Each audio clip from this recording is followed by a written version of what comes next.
धर्मशाला में कॉलेज छात्रा की संदिग्ध मौत मामले में यौन उत्पीड़न और रैगिंग की एफआईआर दर्ज।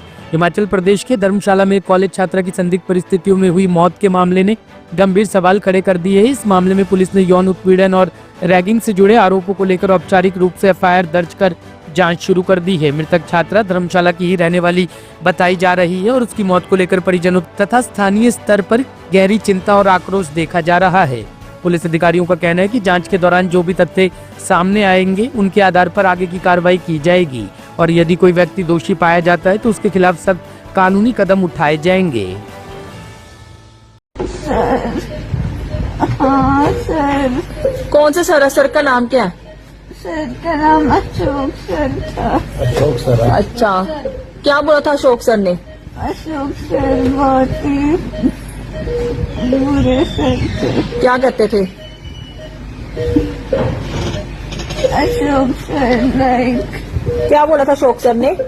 Good evening ma'am. पीछे पड़ जाते थे और क्या पीछे पड़ जाते थे? क्या बोला था तेरे को? मतलब अजीब अजीब हरकतें करते थे। क्या हरकतें करते थे? जैसे कि मतलब मैं कैसे बताऊं आप लोग? बता ना, बता कैसे करते थे हरकतें? बता। कैसे बताऊं? पापा को बाहर भेज दूं? पापा को नहीं, पापा को क्यों भेजना? तो फिर कैसे कैसे हरकतें करते थे बता? अजीब सी कैसे? ऐसे मतलब टच वगैरह करते थे। कहाँ टच करते थे? यहाँ वहाँ पे। वहाँ पे कहाँ? यहाँ वहाँ पे। अच्छा, फिर बोलते थे कुछ आपको? हाँ, क्या बोलते थे? बहुत कुछ बोलते। बता ना, क्या बोलते थे? क्या बताऊँ अब आपको? बता बता क्या बोलते थे? अच्छा बच्चा है ना, बता क्या बोलते थे? उठ के बैठ के बताओ। अच्छा रुकिए।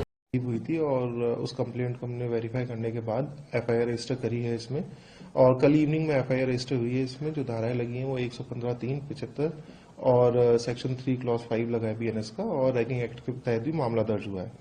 इसमें जो वेरिफिकेशन हुई है, इसमें जो डिसीज्ड हैं वो धर्मशाला से बिलोंग करते हैं, सिद्धबाड़ी के एरिया से बिलोंग करते हैं, और जो अभी तक इन्वेस्टिगेशन, क्योंकि बहुत ही प्रिलिमिनरी स्टेज पर भी इन्वेस्टिगेशन है, तो जो भी फैक्ट्स इसमें निकल के आए थे, जो सेक्सुअल हरासमेंट अगेंस्ट दी एक फैकल्टी मेंबर है वो, और जो कलीग्स जिनके अगेंस्ट में रैगिंग का जो मैटर आया है वो अंडर एक्टिव कंसिडरेशन है। इस समय वेरिफिकेशन उसकी चल रही है। और जैसे कि जो 20 तारीख वाला जो मैटर हमें रिपोर्ट हुआ था, वो सीएम हेल्पलाइन से रिपोर्ट हुआ था, हमने उसकी भी जब छानबीन करी तो उसमें जो सेक्सुअल हरासमेंट जैसा जो इंसिडेंट था उसमें उस समय वो नहीं इंक्लूडेड था। तो अभी ये मैटर ऑफ वेरिफिकेशन है कि 20 तारीख की जो कंप्लेंट की जो इंक्वायरी हुई है और जो अभी एफआईआर रजिस्टर हुई है उसमें क्या फैक्ट्स निकल के आते हैं आगे, जैसे भी फैक्ट्स निकल के आएंगे लीगली उनका संज्ञान लिया जाएगा और उस पर त्वरित कार्रवाई करते हुए हम कड़ा संज्ञान लेंगे और इस इन्वेस्टिगेशन को एकदम सुचारू रूप से डे टू डे बेसिस पे इसको एग्जीक्यूट करा जाएगा। तो कुछ छात्र संगठनों की बात करें या अब्यूज की बात करें, वो ये सवाल उठा रहे हैं कि जब 20 तारीख की कंप्लेंट हुई है तो पुलिस ने एक्शन क्यों नहीं लिया? इस पे तो क्या देखिए, 20 तारीख की जो कंप्लेंट है, अगर आप उसका कंटेंट भी देखोगे तो वो जो कंप्लेंट थी वो स्ट्रेट अवे ये थी कि किसी ने उन बच्चों को परेशान करा जो उसके ही के कलीग्स थे। उसमें जो प्रोफेसर के अगेंस्ट में जो कंप्लेंट एफआईआर का कंटेंट है उसमें वो कंप्लेंट में जिक्र ही नहीं था। तो पुलिस जो संज्ञान लेने वाले जो अपराध हैं उसी पर कड़ा संज्ञान लेती है कॉग्निजेबल ऑफेंस में। तो इनिशियल स्टेजेस पे क्योंकि ये रैगिंग का मैटर है और इनके फैकल्टी से भी पूछताछ उसमें करेगी, ठीक है।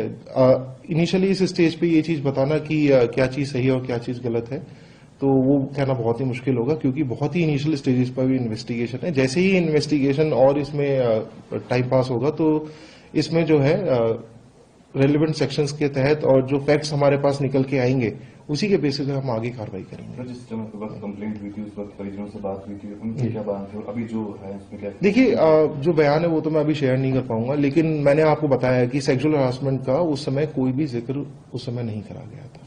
लेकिन हम इस चीज को अभी डिनाई नहीं कर रहे हैं क्योंकि हमें फैक्ट्स को वेरीफाई करना है कि क्या इस तरीके की कोई भी एक्टिविटी हुई है या नहीं हुई है।